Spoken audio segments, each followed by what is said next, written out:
somos Interactivus, somos una agencia de diseño estratégico basada en Barcelona, como lo estábamos comentando, estábamos en Barcelona.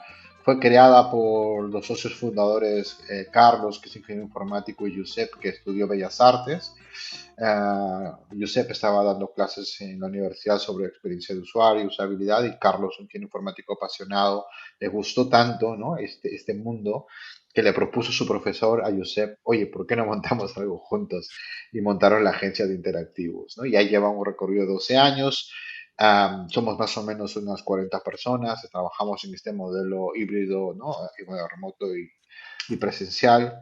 Y bueno, nada, pues tenemos clientes de diversas naturalezas y trabajamos tanto el ámbito de la investigación, ¿no? Cualitativa, cuantitativa, para entender las necesidades y los problemas de nuestros usuarios, y también trabajamos la parte de diseño de experiencia de usuario, ¿no? Para entregar la mejor experiencia de usuario, y también los perfiles de UI, ¿no? Los perfiles de diseño visual para entregar esa experiencia lo mejor posible.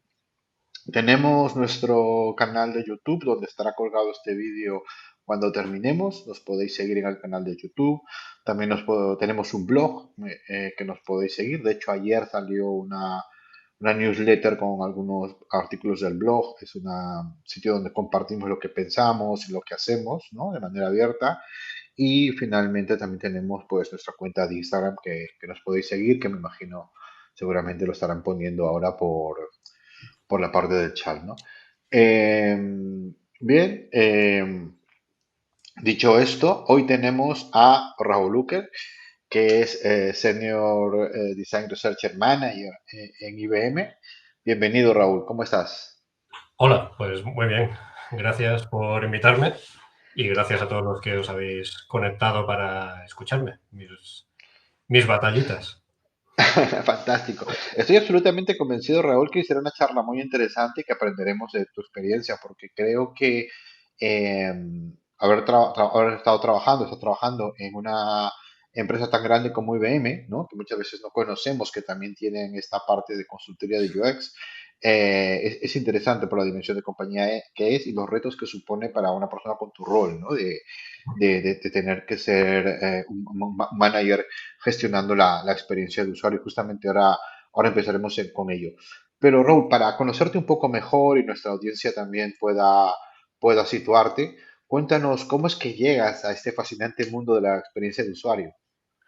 Bueno, pues yo empecé ya hace muchos años. Mi recorrido empezó, yo soy de formación diseñador gráfico, como supongo que la mayoría de los que estamos en este mundo y yo desde hace más de 20 años venimos muchos de ahí, ¿no? Me formé como diseñador gráfico. Enseguida me interesé por la parte más digital. En aquel momento lo que estaba pegando fuerte era todo lo que tiene que ver con el 3D, la animación, modelado en 3D. Entonces redirigí mi formación hacia ese campo, intentando de alguna manera conseguir entrar en la industria, que en ese momento en Barcelona era una industria muy pequeñita. Aquí no se hacía apenas animación, no se hacía cine, no había llegado el momento, ¿no? Con lo cual, pues quedó mi recorrido en esa industria, quedó un poco ahí, ¿no? Y eso me llevó al diseño digital, ¿no? Empecé ya a interesarme por cómo construir, claro, estoy hablando de hace 25 años, ¿eh? Cómo construir webs, que era lo que en aquel momento manejamos. Y hace como unos 25 años también, un poquito menos, con unos socios montamos una agencia digital. Una agencia digital que empezamos haciendo webs y haciendo CD-ROMs, que era lo que se hacía en aquella época, que ahora nos parece algo súper obsoleto. En aquel momento, pues era la tecnología que teníamos, ¿no? Y empezamos un poco sin saber muy bien qué es lo que estábamos haciendo. En verdad, recuerdo esa época con cariño, sobre todo la primera época, porque fue un momento de prueba y error. O sea, era un constante aprendizaje y un constante descubrimiento de ver a dónde nos iba llevando, ¿no? Lo que íbamos aprendiendo y la tecnología, ¿no? Y en esta agencia que estuvimos, yo estuve en esta agencia casi 18 años, pues, pasaron muchas cosas. O sea, la cosa cambió muchísimo, el mercado y el entorno digital cambió muchísimo durante todos esos años, ¿no? De hecho, yo recuerdo que cuando yo empecé, y muchos años después de haber empezado, no se hablaba de experiencia de usuario. O sea, era algo que no se entendía. Sí que es verdad que con el boom de las .com, que había pasado ya no hacía mucho tiempo, En el momento en que la web era un canal digital donde había conversión, pues ya se empezaba a hablar de usabilidad, se empezaba a uno a interesar por qué los usuarios hacían lo que hacían, ¿no? Pero en aquel momento, pues ya os digo, la experiencia de usuario no estaba en boga, nadie hablaba, no había cursos, no había formaciones y demás, ¿no? Entonces, esta agencia que os digo que empezamos con prácticamente sin recursos y sin idea de a dónde nos iba a llegar, todavía está en activo. Acabó siendo una empresa referente en el sector en cuanto a marketing digital farmacéutico, ¿vale? Todavía la empresa está funcionando. Yo en 2016 sentí que era el momento de dar un cambio en mi carrera. Estaba ya demasiados años trabajando para el sector farmacéutico, ¿no? Y sentía que necesitaba un cambio, ¿no? Necesitaba, pues eso, nuevos proyectos, nuevos sectores, estar un poco más en contacto con nuevas tecnologías. Y bueno, pues ahí es cuando me atrajo la idea de trabajar en IBM, ¿no? Que en aquel momento, pues, era una de las empresas donde estábamos viendo que la intersección entre el diseño y la tecnología, pues, era, digamos, de las más punteras, ¿no? Y nada, aproveché una oportunidad que apareció y desde entonces. Oye, Raúl, me has hecho recordar un poco también mi pasado. Soy, tengo ya como 25 años en esto, pero que también hacía CD-ROMs mi país, ¿no? Eran los productos que empecé a trabajar, CD-ROMs educativos y también luego aquí a partir del 2000 haciendo webs para empresas y trabajando luego en una startup donde en el año 2008 o 9 descubrimos el concepto de user experience, ¿no? Que aún Ajá. todavía aquí no había llegado y entonces entendíamos, ¿no? Que era el siguiente paso de las habilidades allí, intentando montar, me acuerdo, un pequeño equipo que empezara a hacer esto, que era curioso. Em, Raúl, nos te comentaste que hiciste el salto después de la agencia, ¿no? Que estabas trabajando con el mundo farmacéutico a IBM, pero IBM es un monstruo, ¿no? Muchos nos imaginamos a IBM, bueno, IBM los mainframes, los ordenadores y tal, para que la gente se sitúe, ¿qué parte de IBM, no? Porque IBM además tiene como muchas compañías. Vale, para dar un poco de contexto, y esto es algo que suelo hacer siempre que hago una presentación a alguien que desconoce un poco IBM, su estructura y qué es hoy en día IBM, hago este repaso un poco por su historia, ¿no? Sí que es cierto que históricamente IBM no se percibe, ¿no? Como una empresa que haga diseño o que haga producto, ¿no? Obviamente el legado de IBM pues viene de lo que comentas, ¿no? De grandes mainframes, grandes ordenadores, computación y demás. Pero lo cierto es que el diseño, la historia de IBM ha estado siempre presente, ¿no? O sea, ha estado en el ADN, ¿no? De hecho, ya en los años 50, el CEO de IBM ya dijo la famosa frase aquella de "Good design is good business", ¿no? Que se ha quedado ahí como Es grabada a verdad, fuego en IBM, ¿no? Que al final es verdad. está muy bien lo que tú haces, está muy bien la tecnología, pero el diseño es lo que marca la diferencia, ¿no? Lo que consigue un buen business. Hoy en día IBM no fabrica ordenadores personales como antiguamente, ni portátiles.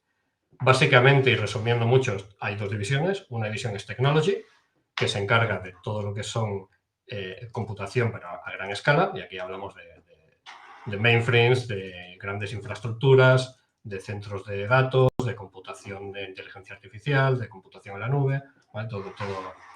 Todo esto. Y luego está la otra gran pata, que es donde estamos el equipo de diseño, que es IBM Consulting, ¿vale? Y IBM Consulting es una empresa de servicios de consultoría tecnológicos y de estrategia de diseño. Y aquí pues lo que hacemos es, pues como todas las consultoras, ¿no? Pues transformación digital, diseño de producto, diseño e ingeniería de producto, ¿vale? Porque no hay que olvidar que IBM, esa parte de tecnología está muy presente, ¿no? Y luego, pues otras cosas como integración de sistemas, automatizaciones de procesos y optimizaciones de procesos industriales y demás. Este es un poco el Fan- entorno, ¿no? fan- La realidad hoy en día de IBM. Fantástico, gracias por situarnos. Una consulta, solamente para que la gente se haga una idea, ¿cuánta gente de experiencia de usuario o bajo esta disciplina trabaja en IBMX? En IBM, a nivel global, el equipo de diseño yo creo que es uno de los más grandes que hay, debe rondar las 3.000 personas aproximadamente. 3.000. 3.000 personas Wow. divididas en unos 50 design studios que llamamos, que son centros de IBM donde hay un equipo físicamente, y en unas 150 localizaciones distintas, ¿vale? Países Wow. distintos por todo el mundo. De las cuales tú como responsable manager de experiencia de usuario, estás gestionando la de Barcelona y la de Madrid, ¿verdad? Sí, en España el equipo es más pequeñito, está dividido físicamente entre Barcelona y Madrid y oscila entre, depende del momento, entre unos 15, 20 personas más o menos. La mayoría está en Fantástico. Madrid, por circunstancias de la vida, simplemente. Esto a veces varía, ¿no? Pues son cosas que Sí, pasan. Y yo estoy un poco haciendo de manager del equipo en ambas localizaciones. También fantástico. actualmente el equipo, aparte de estar dividido en dos localizaciones físicamente, está dividido en dos prácticas. ¿Vale? Que la práctica es cómo IBM lleva su producto al mercado. Hay una práctica de Design and Strategy, donde hay una serie de diseñadores, y una práctica de Product Engineering and Design, que hay otro equipo de diseño. ¿Vale? Estamos un poco Fantástico, con esto nos fijamos bastante bien. Antes de, con de de fuera, seguir pero... entrando en detalle, creo que hay un proyecto, vamos a hablar un par también de proyectos, experiencias tangibles, y luego ya miraremos también tu rol en diferentes niveles que estás teniendo que operar, donde vamos a aprender mucho. Pero me pareció súper interesante mostrar este vídeo de uno de los proyectos que habéis trabajado vosotros, ¿no? Con Ferrari para la Fórmula Uno, en alianza también con HP, porque creo que nos va a ilustrar bien a la comunidad que nos está siguiendo el tipo de valor que estáis aportando, ¿no? Y tangibilizarlo como en un proyecto que luego nos va a permitir ir desgranando, pues, los diversos roles, diversas tareas que tú tienes que realizar.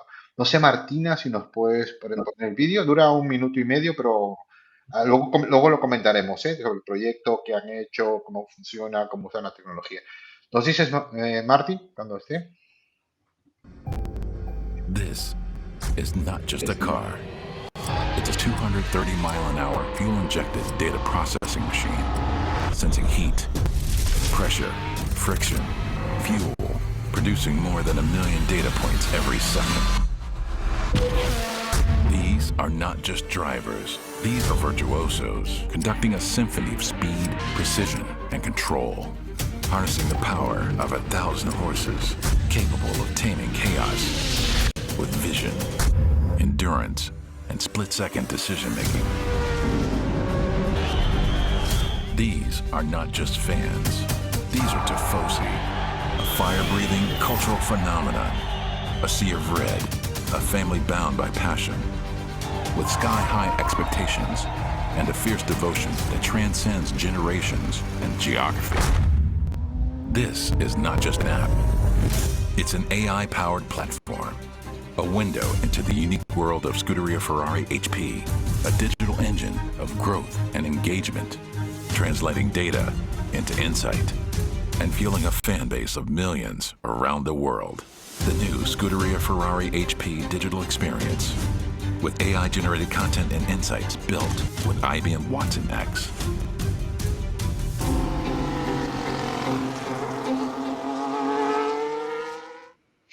Buenísimo el vídeo. He echado en falta, me hubiera gustado verlo a Carlos Sainz ahí. Este ya es una preferencia personal. Pero voy a ver si lo resumo bien. Ahora nos lo dejamos. Pero creo que nos permite entender cómo para un cliente como es Ferrari, dentro del contexto de la Fórmula Uno, un coche de alta tecnología genera millones de datos, ¿no? Que tienen que ser captados al momento, ¿no? Y ahí entra la capacidad de captura de datos y de transmisión. Y luego son analizados con la tecnología de IBM, ¿no? Con Watson, para trasladar toda esta inmensa cantidad de información que el ser humano sería capaz de procesar, para que se procese en muy poco tiempo y que esta información sean insights accionables, cosas que el espectador, el fan pueda seguir, pueda entender, ¿no? Porque hay cosas que eso no entendemos de la Fórmula 1 si no te lo explican en un lenguaje natural. Y eso se va pues en una app que permite que a los que les gusta la Fórmula 1 puedan seguir ¿no? a la escudería que en este caso si siguen a Ferrari, pues a Ferrari. No sé si más o menos lo he resumido como proyecto y ahora entramos como al Sí, sí. detalle. Lo has resumido muy bien. O sea, el proyecto tiene dos partes. Por un lado, lo que decías tú, de cómo recogemos toda esa telemetría, toda esa cantidad ingente de datos, porque son millones de datos por segundo que genera un equipo, no solo en el momento de la carrera, sino toda la pretemporada, todo el entrenamiento, va construyendo un histórico de datos de qué va pasando en el equipo, ¿no? Y cómo cada modificación que haces, sea en tu estrategia, sea en tu mecánica, o sea en lo que sea, cómo todo eso va implicando y construyendo mejoras en el coche, ¿no? Toda esa cantidad de datos, claro, Ferrari necesita recopilarlos y necesita tratarlos de alguna manera. Y aquí es donde entra la inteligencia artificial que es la que tiene las capacidades para modelar y extraer insights de toda esta cantidad de datos. Y por otro lado está la otra pata, que fue un poco la que Ferrari vino a IBM a decir, oye, tengo todos estos datos, ¿cómo puedo articular esto para que sea atractivo para los usuarios, ¿no? Al final, los fans de la Fórmula 1 son fans muy frikis, o sea, saben muchísimo de ingeniería, saben muchísimo de coches, de carreras, ¿no? Porque les gusta y se informan, ¿no? Entonces, ¿cómo convertir todos esos datos telemétricos en storytelling? En crear experiencias que fueran, bueno, que atraigan a este tipo de usuarios y que les den mucho más que no simples datos, ¿no? Y un poco ahí es donde está el kit Claro, y ahí podemos entender entonces lo que nos explicabas, ¿no? Hay una división de ingeniería y hay una división de diseño. Y ahí están tanto ingeniería con diseño trabajando en conjunto para entregar un valor, ¿no? En este caso, pues tanto a la escudería, como decías tú, para mejorar, como para los seguidores, los fans, ¿no? De esta escudería. Creo que eso nos ha permitido dibujar y además uno de los temas que también tocaremos hoy que es interesante es cómo la inteligencia artificial permite, por un lado, capturar y procesar ingente cantidad y luego trasladar, transformar esta información, ¿no? En algo que sea útil, que sea de valor para el usuario y por detrás estáis ustedes como diseñadores y el equipo de ingenieros pues orquestando todo Sí, esto. es que al final, para un fan de la Fórmula 1 es como estar sentado en el centro de control de una escudería. Es realmente así. O sea, Buenísimo, buenísimo. es un ¿Y esta aplicación es de descarga gratuita, abierta? Pues la verdad es que no lo sé. No lo sé. Yo creo que sí, debe serlo. Vale, lo voy a investigar. Oye, entonces Raúl, llegados a este punto, creo que ya nos hemos situado bastante bien tu rol, cómo llegas a esta disciplina, tenemos súper claro el ámbito de IBM en el que estás trabajando y hemos tenido un ejemplo tangible de cómo estas áreas de tecnología y diseño están creando valor, ¿no? Ahora, como en tu rol de Design Manager, aquí tienes diferentes desafíos, ¿no? Por ejemplo, uno de Ujú. ellos es el tema de Design Ops, porque claro, diferentes clientes, diferentes tecnologías, diferentes soluciones. ¿Cómo lo estás abordando? ¿O qué experiencias y aprendizajes nos podrías compartir? Bueno, el Design Ops en IBM, el Design Ops es una práctica en IBM, de hecho. O sea, como os decía antes, el diseño en IBM siempre ha estado presente, pero de alguna u otra forma, pero fue en 2012, 2013, si creo recordar, cuando la compañía llegó a un punto que decidió que había de alguna manera que poner el diseño en el centro de todo lo que hacían, ¿vale? A nivel estratégico y transversal de la compañía. Y esto, claro, implicó en ese momento que había que contratar diseñadores. Y se lanzó una campaña para contratar diseñadores, montones de diseñadores, muchísimos diseñadores, pero esto planteó otro dilema, que era, bueno, ahora ya tenemos el equipo, ¿cómo hacemos que este equipo funcione sincronizado, ¿no? Y de aquí un poco salió o nació la práctica del design ops en IBM. En mi caso, bueno, aterrizado a nuestro mercado, son diferentes sombreros, ¿no? Los que llevo yo como design manager. Como os decía, el equipo de España es mucho más pequeñito, con lo cual mis tareas o mis responsabilidades de design ops tienen un poco más que ver con ser manager que con operar el diseño a escala, ¿no? Para entendernos, IBM ya cuenta con recursos de Design Ops, ya tiene una disciplina de Design Ops global que crea todos los materiales, que crea procesos, que crea plataformas, herramientas y demás para todos los diseñadores. Ejemplos de esto puede ser, por ejemplo, el Design Thinking de IBM. ¿Vale? IBM Design Thinking es un Design Thinking como el que todos conocemos, pero llevado a un entorno empresarial, ¿vale? Con unos procesos y entregables y demás adaptados a trabajar a ritmos de grandes compañías. Además, tenemos Carbon, por ejemplo, es otro asset de Design Ops, del que no solo los equipos de IBM utilizan para diseñar el propio software de IBM, sino que podemos utilizar en proyectos de clientes, ¿vale? Con lo cual, digamos que la disciplina de Design Ops está bastante madura. Dentro de mi contexto o en mi rol, el Design Ops, como os digo, tiene más que ver con gestionar el diseño, ¿no? Por un lado, hay cosas que para mí tienen más importancia, ¿no? Como por ejemplo, toda esa parte que parece que en realidad tiene menos, que es cómo eliminamos las fricciones o hacemos que el equipo funcione más con más suavidad, ¿no? Mejor engranado. Esto a veces parece una tontería, ¿no? Pero una gran corporación, cosas tan sencillas como conseguir que todo tu equipo tenga una licencia de un determinado software, no es que sea difícil, es que tiene una burocracia y unos procesos que meten mucho ruido al equipo de diseño, ¿no? Entonces, yo creo que una función básica de un design manager, en este sentido, es eliminar todo ese ruido alrededor, ¿no? Otro papel que tiene mi rol es crear recursos, assets y buenas prácticas, ¿no? Que al final ayuden a mejorar y estandarizar la calidad del delivery de todos los equipos de diseño, ¿no? Y sobre todo, y algo que es fundamental, es generar engagement y generar comunidad.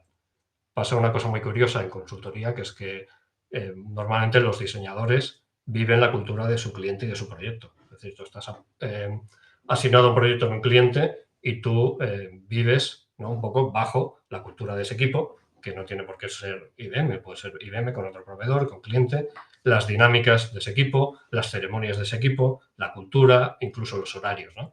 Entonces eso hace que haya que hacer un esfuerzo extra para conseguir que todo el equipo de diseño de IBM tenga la sensación de pertenencia a un solo equipo, ¿no? Y eso pues nos lleva a tener que tener una serie de ceremonias, ¿no? Por decirlo de alguna manera, que permitan hacer actividades, cohesionar el equipo. Todo esto incluye pues todo lo que tiene que ver con los skills, con la formación, ¿no? Con hacer un plan de formación para diseñadores, con impulsar el talento dentro del equipo y también con acompañar a esos perfiles más junior pues en cualquier necesidad que tengan respecto a IBM o respecto a sus proyectos, ¿no? Otro rol importante que creo que también entra dentro, ¿no? del gran o amplio abanico que es el DesignOps es la parte de divulgación, ¿no? En IBM es una compañía tecnocéntrica, o sea, donde los diseñadores a día de hoy todavía seguimos siendo los bichos raros, como supongo que sucede en muchas más compañías, ¿no? Con core tecnológico, y todavía tenemos que hacer esa labor, no diré evangelización, porque odio esta palabra, pero sí de divulgación, ¿no? De divulgar dónde y cómo el diseño aporta valor, no solo internamente a nuestros equipos de proyecto o a nuestros diseñadores, sino también a nuestros clientes, ¿no? Y bueno, eso junto con la parte de crear eminencia, es decir, de conseguir que IBM tenga visibilidad también fuera de IBM, y que la gente sepa, ¿no? Que efectivamente hacemos diseño y que hay un lugar para diseñadores y atraer talento, pues esto sería otra de las patas, ¿no? Que conforman todo ese rol de Design Ops. Ya te digo, yo creo que en este caso más cercano a un Design Management, porque todo lo que es la disciplina de Design Ops ya nos viene desde Global, ya nos viene hecha, ¿no? Y empaquetada. Aquí la tenemos que aplicar, pero todo ese rol más de equipo, cultura y personas, pues es lo que entra dentro de mis habilidades. Claro, es bastante amplio, ¿no? Imagino que también te debe demandar bastante tiempo por todo lo que me estás contando. Es decir, no solamente es proveer de herramientas, sino todo lo que es la gestión del equipo, su cohesión, su formación, Ujú. el tema de la divulgación, de darlo a conocer. Y quería enlazar esta parte cuando has empezado a hablar del talento, de cómo lo cohesionas, cómo lo atraes, ¿no? Eliminar las fricciones también, ¿no? Como por ejemplo el clásico, ¿no? Necesitamos usar la licencia D, ¿no? Tiene que estar homologada o trámites infinitos y tal. Con un rol, me salto ahí a un rol que también tú lideraste o estás liderando dentro de IBM, que es crear una comunidad interna de diseño, ¿no? Porque Ujú. estáis distribuidos, hablabas de la dificultad, ¿no? De la distribución. Coméntanos un poco eso, cómo has creado esta comunidad que también está bajo tu responsabilidad, ¿no? Una comunidad interna de diseño. Bien, como os contaba antes, la comunidad está físicamente dividida, ¿no? Y todos los retos que tenemos más importantes, ¿no? Pues todos giran alrededor de todo lo que os he comentado, ¿no? De cómo crear cultura de diseño, cómo crear esa sensación de pertenecer a una comunidad, ¿no?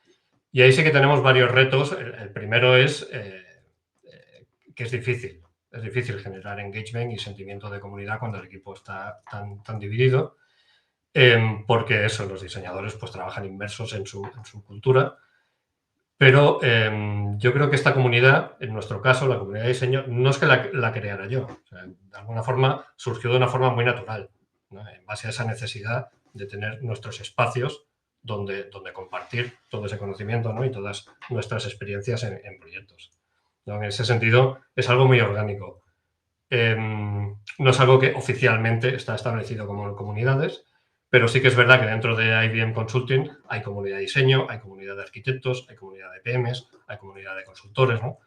Y yo creo que la nuestra, en nuestro caso, la de IBM, tengo que decir que es una de las más activas, ¿no? De las que hemos conseguido hacer más actividades, de las que hemos conseguido tener unas dinámicas mantenidas durante el tiempo, porque sí que es cierto que en este tipo de cosas que requieren engagement del equipo, todo lo que no hagas, la tendencia natural es acabar muriendo. Entonces hay que hacer mucho push, ¿no? Nosotros lo que hemos querido hacer desde el principio ha sido construir esos espacios, ¿no? Pues tener, por ejemplo, sesiones autogestionadas, ¿no? Son sesiones que montamos del equipo de diseño para el equipo del diseño. Por ejemplo, sesiones de Design Critique, ¿no? Donde un diseñador pueda exponer una solución a un problema en el contexto de su proyecto y que el resto del equipo le pueda ayudar, ¿no? a mejorar o a pivotar esa solución, ¿no? También hacemos otro tipo de actividades como lo que llamamos Demo Days, ¿no? Que es una sesión quincenal que uno de los diseñadores del equipo pues explica el proyecto en el que está trabajando, ¿no? Esto anteriormente lo hacíamos mucho más elaborado, ¿no? Cada diseñador, pues cada semana tenía que prepararse una presentación sobre un tema, exponerla. Pero claro, llega un momento que cuando algo que funciona se convierte en una obligación, pues deja de funcionar. Entonces, la siguiente iteración a esto fue decir, bueno, vamos a hacerlo en crudo y en directo. O sea, abre tu Figma o abre un PowerPoint, abre lo que quieras y explícanos lo que estás haciendo, ¿no? O comparte algo que creas que es interesante para la comunidad. Y luego, pues actividades como la formación, asistencia a eventos también es importante para tener ese espacio y ese momento. Hay, evidentemente, muchas charlas internas en varios ámbitos, dentro de lo que es la práctica, dentro de lo que es el diseño. En fin, muchas actividades, no tantas como nos gustaría. También es verdad que hay que hacer también un push también para conseguir presupuesto para tirar adelante todo esto, ¿no? Sobre todo cuando todo esto parte del equipo, ¿no? Que es algo que ha nacido de forma natural y que no es estructural a la compañía, ¿no? Pero sí, intentamos hacer cosas, mantener la comunidad viva, también mantener el contacto con la comunidad global de diseño, ¿vale? IBM cuenta con una especie de comité, que es el Global Design Council, donde están los líderes de diseño de todo el mundo dentro de IBM y que van haciendo actividades, presentando novedades en cuanto, pues, por ejemplo, nuevos procesos, nuevas herramientas, nuevas novedades en cuanto a Design Ops, novedades en cuanto a Carbon. Todo esto se comparte, aparte de proyectos innovadores, ¿no? Obviamente, se comparte hacia todos los líderes del equipo de diseño a nivel mundial. Qué bueno. Las actividades, entiendo, ahora son más online que presenciales, o Sí, solíais hacer sí. presenciales, sí, ¿no? Me imagino. Son online, nos gustaría hacerlo presencial. De hecho, una de las que teníamos previstas era hacer una especie de Design Festival con el objetivo de vernos en persona, ¿no? Al menos una vez cada Q, pues poder reunirnos en un entorno. No tenemos muy claro con qué objetivo. ¿Vale? Básicamente, pues celebrar éxitos y aprender de los errores, que es lo que nos gusta hacer a los diseñadores. Pero sí, yo soy muy fan de hacer las cosas presenciales. Creo que el online estuvo viviendo durante una temporada. Aprendimos mucho a hacerlo, pero creo que ya hay que desvirtualizarse y empezar a verse en persona, ¿no? Porque a veces, yo Buenísimo. creo que a veces es mucho más importante tener esos momentos y esos espacios para compartir que lo que compartes en sí. Sí, o sea, lo que compartes es simplemente el pretexto, ¿no? Lo importante es que era el medio, entiendo. En este caso el medio es importante, ¿no? Mm. Que te reunís, compartís. Me gustó también esto de quitarle la rigurosidad a las presentaciones al compartir, que sea en vivo, hazlo, explícanos lo que quieras en este momento, tranquilos, cero estrés, ¿no? O sea, me parece más espontáneo y como si estuviéramos tomando un café y les empiezo a contar un poco el proyecto en el Ujú. que estoy y tal. Exacto. También me gustó esto de que alguien presentara algo y que los demás apoyaran con ideas, ¿no? Esto creo que también ayuda a conseguir otras perspectivas y por otro lado te ayuda a entender lo que tus compañeros también están trabajando, ¿no? Sobre, a veces otra tipología de problemas, otra tipología de clientes, ¿no? Sí, yo al final, yo creo que, bueno, estoy convencido de que la única forma de progresar en el diseño es con feedback. O sea, es que no hay otra manera. Tú puedes leer mucho, puedes estudiar mucho, puedes practicar mucho, pero si no tienes feedback, vas a vivir en tu autoconvencimiento, ¿no? De lo que estás haciendo, que has llegado a la mejor solución posible, ¿no? Y muchas Claro, veces se nos escapan cosas obvias y soluciones seguramente mucho más sencillas y con mucho menos coste en todos los sentidos a la que tú estás planteando, simplemente teniendo el feedback y muchas veces de gente que ni siquiera es de tu equipo de diseño. Que esto también es claro. muy importante. O sea, el feedback tiene que ser de un equipo multidisciplinar donde haya distintos perfiles y incluso distintas culturas, ¿no? Claro. Fantástico. Ese tema de la gestión de la comunidad que has, bueno, asumido, que lideras, me parece bastante interesante. Y luego quiero dar salto a otro tema que es vigente, ¿no? Actualmente por la normativa y todo, el tema de la accesibilidad, ¿no? Entiendo que como compañía, como IBM, clientes que tenéis, seguramente pues su preocupación también es, oye, tenemos que ser accesibles con este producto, con este servicio. ¿Cómo es tu rol ahí como Senior Design Manager actuando en este ámbito? Vale, pues este es otro gorro que llevo, el de la accesibilidad, al menos en la parte de diseño. Pero también tengo que decir que la accesibilidad también es otro tema que está muy presente en IBM. IBM ha sido de las empresas pioneras en temas de accesibilidad digital, tanto que ya existe una práctica a nivel global dentro de IBM de accesibilidad y existen infinidad de recursos. De hecho, os invito a visitar, hay una página web que es ibm.com/able, donde hay un montón de documentación sobre accesibilidad, recursos, procedimientos y demás. Incluso hay un toolkit, ¿vale? Básicamente, pues que te explica es una guía, ¿no? De cómo aplicar la accesibilidad durante todo el ciclo de vida de un producto digital. Desde la fase de planificación hasta el lanzamiento, ¿no? Obviamente, todo eso bajo los estándares de la WCAG 2.2, bajo la norma europea y demás, ¿no? O sea, es realmente interesante ver o conocer ese recurso. También IBM dispone de un plugin de navegador para chequear la accesibilidad de forma automática, que también es licencia abierta y es de uso gratuito. Y además, yo como mi rol, en realidad estoy haciendo un poco, tomando el papel de focal point de accesibilidad. ¿Vale? Un poco dentro de no de forma solo interna, sino también hacia clientes, soy, digamos, el referente de accesibilidad dentro de lo que es diseño. Y esto tiene varias patas, ¿no? Por un lado, ser el focal point implica, pues, hacia los equipos, ¿no? Ayudar a que los diseñadores entiendan cómo aplicar de forma práctica las cuestiones de accesibilidad que caen del lado del diseño, a resolver dudas, básicamente.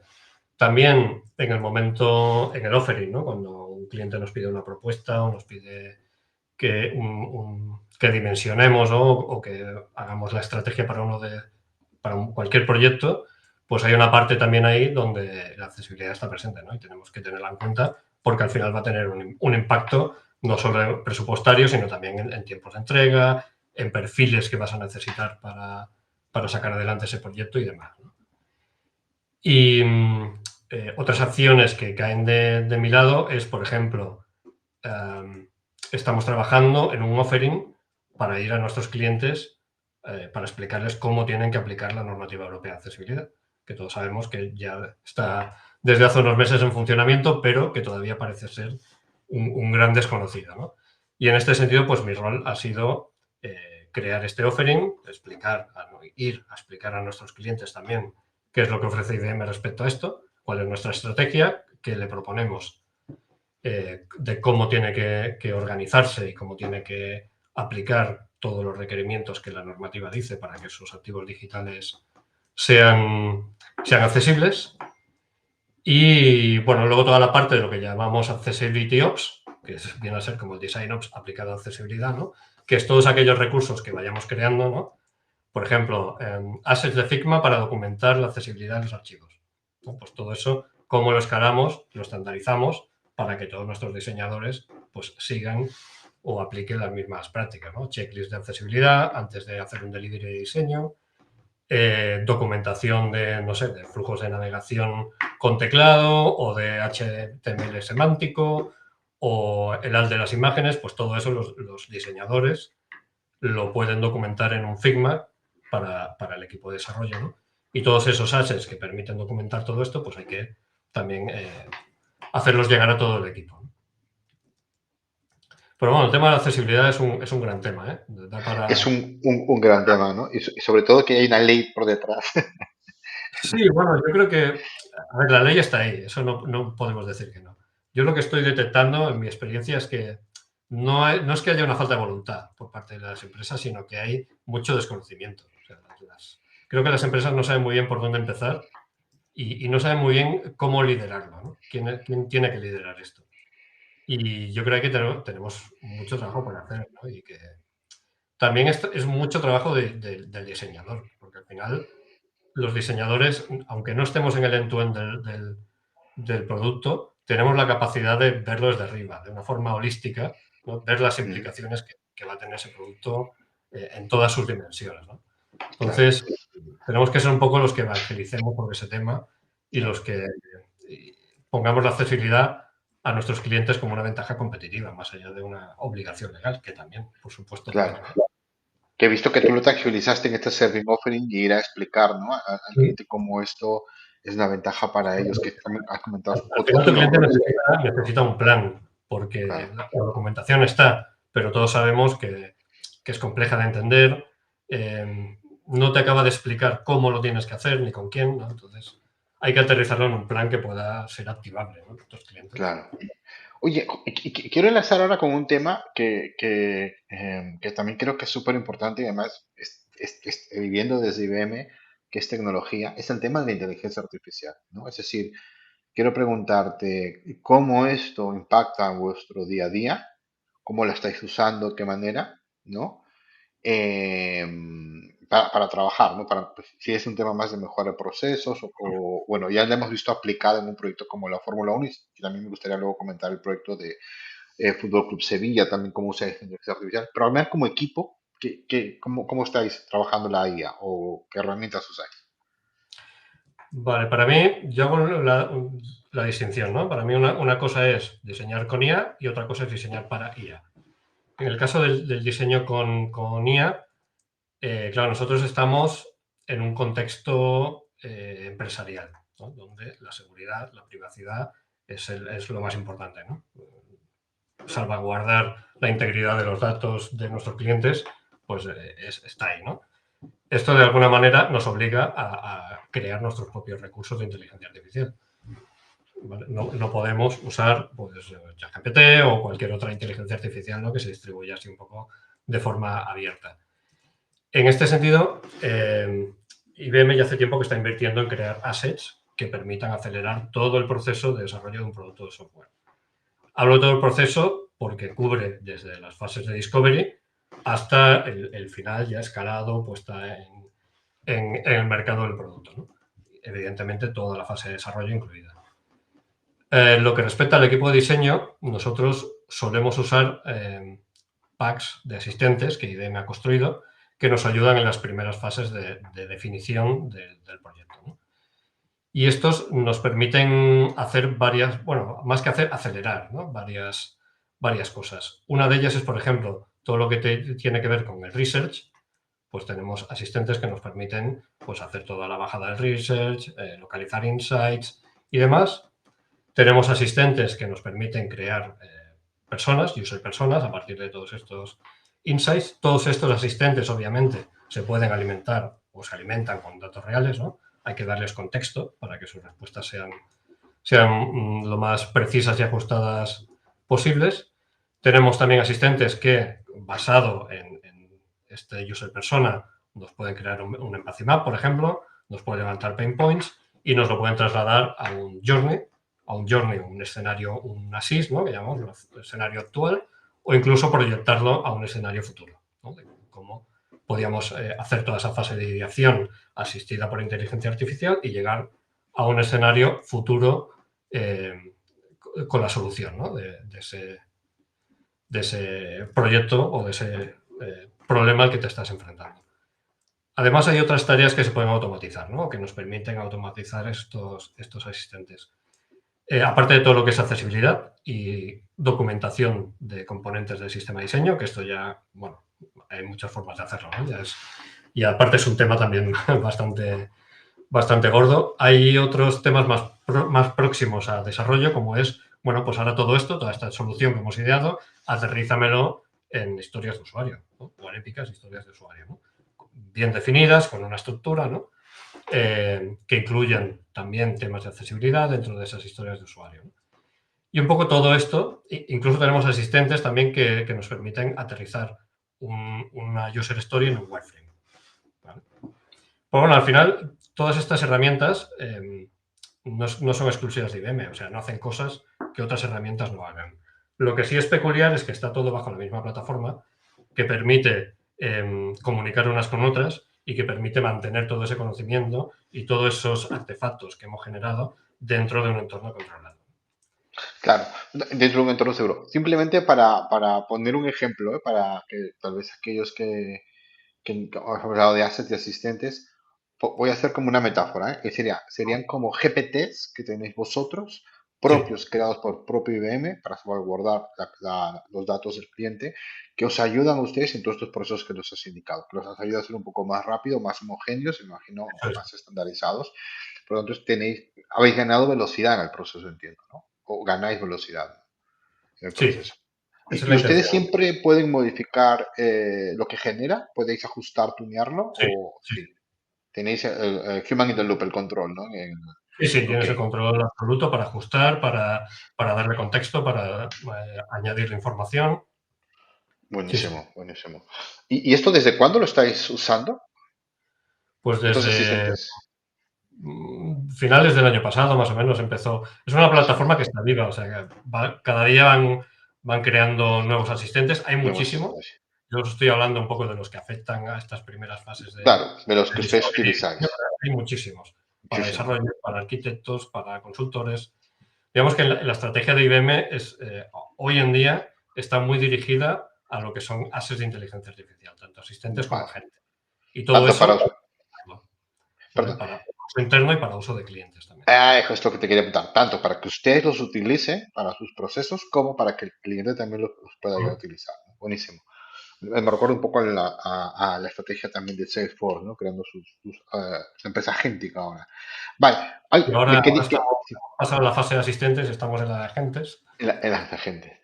Quería que nos contases también el proyecto que trabajaron con el Fútbol Club de Sevilla, en el cual usaron también la inteligencia artificial y entiendo que la problemática era, oye, nosotros cuando hacemos scoutings de nuevos jugadores, hay Ujú. evaluación humana, pero esta evaluación humana a veces es más subjetiva, no usamos los mismos parámetros para evaluar y hay cientos de informaciones, cientos de Ajá. documentos de evaluación. Cuéntanos un poco cómo en colaboración, si no me equivoco, con la universidad, bueno, ahora nos específicas con una universidad, IBM y ustedes, lograron una solución para Fútbol Club de Sevilla para poder ser más óptimos y más eficientes en la búsqueda del scouting de jugadores, ¿no? Bueno, aquí se juntan varias cosas, ¿no? Al final, para los que no sepan de fútbol, yo digo que yo no sé nada de fútbol, ¿vale? Lo aprendí en base a este proyecto. Y los que no sepan qué es un scouting deportivo, en este caso un scouting es una persona, ¿no? que pertenece al club y que se dedica pues, a ir a ver partidos de fútbol, normalmente a categorías inferiores, para detectar pues, futbolistas interesantes, ¿no? Desde su punto de vista. ¿Cómo se hace esto? Pues yendo físicamente, ver el partido y tomar notas, ¿no? Un scouting es una persona que normalmente toma notas en papel. Pero ¿qué ocurre? Que estas notas son totalmente subjetivas. No solo porque es el punto de vista de un scouting en concreto, sino porque el lenguaje que utiliza para definir ciertas características de un jugador, pues no es un lenguaje estandarizado, ¿vale? Cada uno puede llamar de una forma, no un carrilero ágil, rápido, banda izquierda, no es un término estándar, ¿no? Entonces, el Sevilla, que en el momento que se lanzó este proyecto no estaba en una posición demasiado buena en la clasificación de la liga, pensó que una buena forma de impulsar sus resultados pues sería teniendo una política de fichajes más acertada, ¿no? Entonces, la estrategia fue, vamos a aprovechar toda esta información que recogen los scoutings, que al final estamos hablando, creo que eran como 200.000 informes anuales de scouting, ¿no? Una cantidad, imagínate esto, escrito a mano muchas veces, ¿no? O en un email, Ya. ¿cómo procesamos todo esto, ¿no? Entonces, el primer objetivo fue, bueno, vamos a intentar recopilar toda esa información, dársela a una inteligencia artificial y entrenar a esa inteligencia artificial para que entienda todos esos términos subjetivos que utiliza cada uno de los scouters, ¿no? Para hallar en todos esos términos coincidencias. De cuando uno describe a un jugador de cierta forma y el otro de otra cierta forma, están en realidad hablando de lo mismo. Porque, claro, con datos objetivos es muy fácil, porque los datos estadísticos de los jugadores están ahí, se pueden consultar y tú puedes saber cuántos kilómetros corre un jugador en un partido, cuántos goles marca o cuántas veces pierde el balón. Pero la gracia de este proyecto, que repito, el objetivo era mejorar la forma en que se ficha, era mezclar esas dos cosas, los datos objetivos con los datos subjetivos, ¿vale? Para, con todo eso, que la aplicación fuera capaz de crearte un perfil de un jugador ajustado a lo que tú quisieras. Y al final, con todos estos datos, con toda esta inteligencia artificial procesando todo este lenguaje natural y demás, obviamente bajo una intensa programación, ¿no? y mucho contexto que hay que darle al modelo para que entienda todas estas expresiones, todo esto acabó en una interfaz de texto, es una línea de prompt donde tú puedes describir qué tipo de jugador quieres, en base a unas características definidas en lenguaje natural. Y la solución es capaz de cotejar esa línea de definición que tú le has dado con las definiciones que han aportado el resto de scoutings, ¿no? Sobre jugadores, más la data cuantitativa para ofrecerte un perfil, ¿no? Un perfil valorado en diferentes dimensiones, ¿no? De un jugador y que da un nivel de certidumbre y de confianza sobre esa selección muy, muy, muy elevado. Y este fue el proyecto. Y la verdad es que, bueno, ha funcionado realmente muy bien, ¿no? Bueno, pues buenísimo, ¿no? Que podemos ver cómo apoyados con vuestra tecnología, vuestros modelos de inteligencia artificial, pueden procesar cantidad de raw data, ¿no? No estandarizada, porque cada quien ha escrito como quiere, ¿no? Luego buscar los parámetros más homogéneos, ¿no?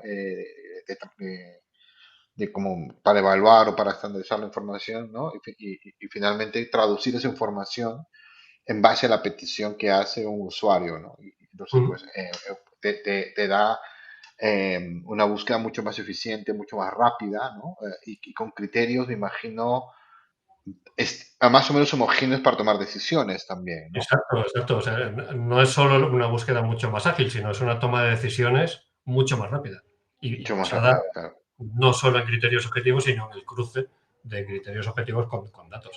Que al final los criterios objetivos no es que sean objetivos, sino que están descritos de forma objetiva. O sea, Claro, un scouting cuando define un jugador sabe perfectamente de lo que está hablando. El claro. problema es que la forma en que él habla no es la misma en la que habla. Correcto. No está homogenizado el lenguaje, no estamos, o sea, tu intuición, tu manera la expresas a veces de una manera distinta que el otro, ¿no? Entonces, ahí la IA lo que hace es intentar homogenizar, ¿no? Para poder encontrar que los parámetros son vamos usando los mismos parámetros, ¿no? Que tú y yo o tercero está buscando ese mismo Exacto, para parámetro encontrar para la toma de coincidencias decisión. entre conceptos expresados de distinta manera. Buenísimo, buenísimo. Oye, Raúl, mira, tú tienes una larga trayectoria como manager, realmente estás tocando diferentes ámbitos, ¿no? Nos has hablado del SynOps, nos has hablado del tema el rol de la accesibilidad, el tema, por ejemplo, también de generar comunidad, ¿no? Este liderazgo distribuido entre Madrid y Barcelona, que también lo ha cuestionado los equipos. También nos has hablado de este otro gorro que, oye, tienes que apoyar también al service offering, ¿no? A ayudar a que los clientes entiendan, pues, qué valor ustedes pueden ayudar a solucionar o cumplir, ¿no? Con el tema de la accesibilidad. ¿Cuál es tu visión de la disciplina? Hemos hablado de la inteligencia artificial, cómo la inteligencia artificial lo estáis aplicando en vuestro día a día con assets generados, con asistentes generados por el propio IBM para ustedes y para vuestros propios clientes, ¿no? Y hemos dado dos ejemplos interesantes en la Fórmula 1 para Ferrari y para el Fútbol Club de Sevilla, cómo dentro de vuestro proceso de creación de estos productos digitales habéis usado la IA, ¿no? ¿Cómo ves tu visión de aquí a 5 años de la disciplina? Yo sé que imaginar el futuro es difícil en el contexto en el que estamos, pero un poco, ¿cuáles son tus sensaciones? ¿No? Seguramente nos equivocaremos, ¿eh? Pero Sí, es un seguro, poco seguro. ahora mismo, o sea, o sea, ¿por qué te pregunto esto? Porque hay mucha gente que está acabando un máster y quiere entrar a esta disciplina y siempre se hacen esta pregunta, ¿no? ¿Qué habilidades, qué skills tengo que desarrollar o cómo será la Ujú. disciplina de acá a unos años? ¿Qué les dirías? Así un café Bueno, te encuentras con seguro que me ellos. voy a equivocar, porque Seguro. además yo creo que estamos en un momento donde las previsiones a más de 3 meses fallan seguro. Pero, pero sin duda la IA va a cambiar, bueno, está cambiando profundamente nuestra profesión. Eso no quiere decir que nos vaya a sustituir. Yo soy de los que opina que no. Pero creo que los perfiles que, como dices, ¿no? Que están ahora haciendo un máster o acabando un máster, sí o sí tienen que conocer, o tener una noción básica, ya no solo de trabajar con ella, sino de entender cómo funciona por dentro la inteligencia artificial, ¿no? Porque por varias cosas. Primero, el proceso de diseño que todos conocemos, ¿no? El Double Diamond, con sus procesitos y tal, todo eso la IA lo va a desmontar por completo. Lo va a cambiar, lo va a acelerar, le va a dar la vuelta, ¿no? Ya lo estamos viendo. De hecho, yo creo que, bueno, en base a mi observación, ¿no? Creo que el gap que siempre ha existido entre diseño y desarrollo cada vez se está cortando más, ¿no? Lo que vemos en las tendencias de aplicaciones como Figma y demás es que tienden a cubrir todo ese proceso en una misma aplicación, en una misma plataforma. Es decir, ya cada vez más ya no estará separado ese proceso, ya no habrá un delivery, ya no habrá un handoff a desarrollo, sino que será un proceso continuo donde se va a difuminar, ¿no? La línea entre unos roles y otros. Por otro lado, creo que el prototipado, la inteligencia artificial lo va a acelerar enormemente. Y no solo lo va a acelerar, sino que lo va a democratizar.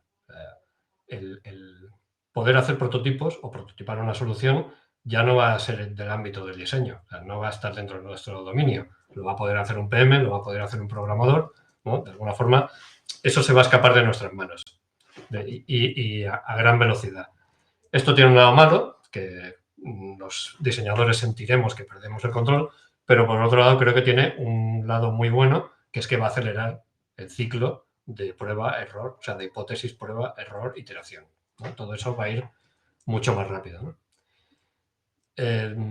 También creo que va a suceder un poco como ha sucedido con el UX en los últimos años, ¿no? Que la irrupción de la inteligencia artificial para crear productos digitales va a llegar un momento en que todo va a ser vanilla flavor. O sea, todo nos va a parecer lo mismo, ¿no? Y ahí es donde la formación de diseño, de los básicos de lo que es diseñar producto digital, va a tener valor en el futuro, ¿no? O sea, yo diría que, ¿qué le diría a un diseñador que está ahora acabando, ¿no? Aparte de conocimientos de IA, que va a ser indispensable para su futuro, yo creo que tienen que invertir en lo que realmente los va a hacer diferentes, ¿no? Que es la creatividad, el criterio de diseño, el pensamiento crítico básico, ¿no? Para saber discernir qué es buen diseño, qué no es buen diseño, qué soluciona un problema y qué no soluciona un problema. Y sobre todo lo que os decía, ¿no? De conocer los básicos del diseño, ¿no? Al final, el diseño es una disciplina que tiene mucha parte de psicología, de percepción y demás, y todo eso no va a pasar nunca de moda. Por mucha IA que haga, eso está vigente y es lo que al final marca la diferencia en productos que funcionan o no funcionan.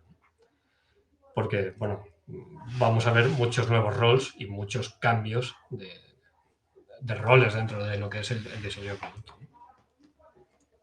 Buenísimo, buenísimo. Ahora cuando lo explicabas, estabas relacionándolo como metáfora con el vídeo que vimos de la Fórmula 1, ¿no? Es decir, en ese coche, ¿no? Hay mucha tecnología, muchísima tecnología, ¿no? El volante, si lo ves, está repleto de botones con parámetros y tal, ¿no? Pero el dominio experto que tú hablabas, ¿no? O sea, dominar una disciplina, desarrollar tu creatividad, desarrollar aquello que te hace humano y que te apasiona, por lo tanto, te desarrolla el expertise, como ese piloto, ¿no? ese piloto pues tiene horas de entrenamiento, va a estar en la simulación muchas horas para dominar esa herramienta altamente tecnológica, ¿no? O sea, es él quien coge control de esta herramienta tecnológica y está interpretando también los datos con ayuda de sus equipos. Ujú. Creo que el diseñador tiene lo que has dicho tú, ¿no? Es decir, desarrollarse en un ámbito de expertise muy profundo, ¿no? Con el pensamiento crítico que seas tú, porque va a ser el dominio de experto que con esta herramienta, pues tú vas a poder ir más rápido o vas a poder decidir si es el camino correcto o no, ¿no? Sí, es Porque muy si buena no, metáfora la del piloto. Porque además, claro, al final dices, bueno, ¿y por qué no conduce una IA? Podría, sí. podría, ¿no? Un Tesla. Pero no vas a poner un Tesla a correr a 300 kilómetros por hora, ¿no? O sea, Al está ahí final el todos dominio experto. correrían exactamente igual todos los coches, seguramente, ¿no? Pero claro, el piloto no es solo el que tiene el expertise, ¿no? O el criterio para conducir el coche, sino que además es el que ha ayudado a evolucionar ese coche. Ahí está, ¿no? Por ejemplo, yo Con, recuerdo que le con el pregunta, feeling, tengo esta la sensación que IA. falla esto, ¿no? Que el dato a veces no te da, ¿no? Exacto. Ese es el gran aporte. Oye, no sé si nos hemos pasado un poco de la hora, no sé si hay alguna pregunta del público que nos la quiera lanzar antes de que cerremos. Si no, bueno, que tan agradecido tenía que salir. Vale. Simplemente creo que si no hay nada, pues vamos cerrando. Eh, quiero revisar un poco si no me dejé alguna una pregunta. Bueno, cuando estabas comentando también lo del prototipado, que como se va a perder el control de la parte del diseño, me acordé de un meme que decía, diseñadores programando con IA, y detrás del otro lado de la puerta estaban programadores diseñando con IA, ¿no? Es decir, cómo se están difuminando los entornos. Y también comentaste ahí que el diseño será clave. Yo, por ejemplo, he hecho pruebas con Lovable y veo que muchos diseños son similares, ¿no? A pesar de que le intentas pedir que se diferencie, digo, pero es casi la misma estética de diferentes productos. Creo que también viene lo que tú dices, cómo vamos a poder marcar esa diferencia con los productos. Se necesita el dominio, el dominio experto, ¿no? No va a morir.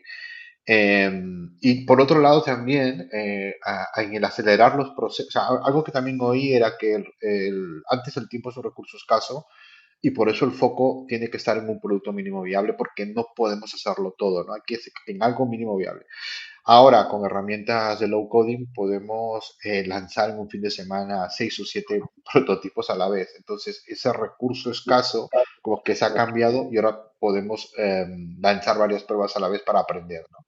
Y otra parte de la visión también en todo esto es, sí, podemos construir más rápido y como decías tú, podemos iterar, pero tal vez si entendemos bien a nuestro usuario antes, nos vamos a equivocar menos y vamos a poder ponernos sobre nuestra competencia en hacer menos iteraciones y acertar mejor la solución, ¿no? Son cosas como que venía a mi mente, ahora que estabas comentando todo esto, del contexto en el que nos estamos moviendo que está cambiando bastante, ¿no?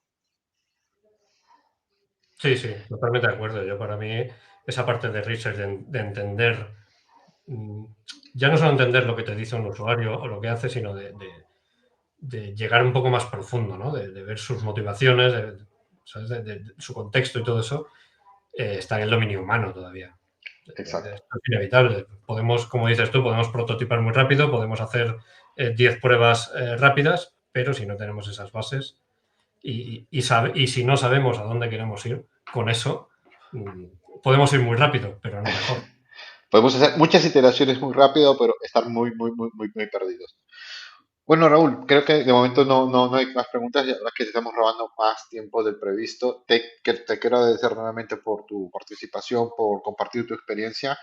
Yo he sacado grandes aprendizajes de esto, me voy bastante emocionado del contexto en el que estamos viviendo. Y nada, oye, Raúl, gracias. Y para los que habéis llegado tarde, el vídeo estará publicado en nuestro canal. Crearemos un post con nuestros principales aprendizajes que nos estamos llevando, grandes aprendizajes que nos estamos llevando hoy de Raúl y publicaremos un post para que veáis también el vídeo completo. Raúl, muchas Muy bien. gracias. Gracias, Lucho, y al equipo y a todos los que han conectado este ratito. Y nada, invitarles a cualquiera que tenga cualquier duda o quiera decir hola, pues ahí estoy en LinkedIn, que me envíen un mensaje sin problema. Fantástico. Un abrazo, buen fin de semana a todos. Un abrazo. Gracias, Chao. adiós, adiós.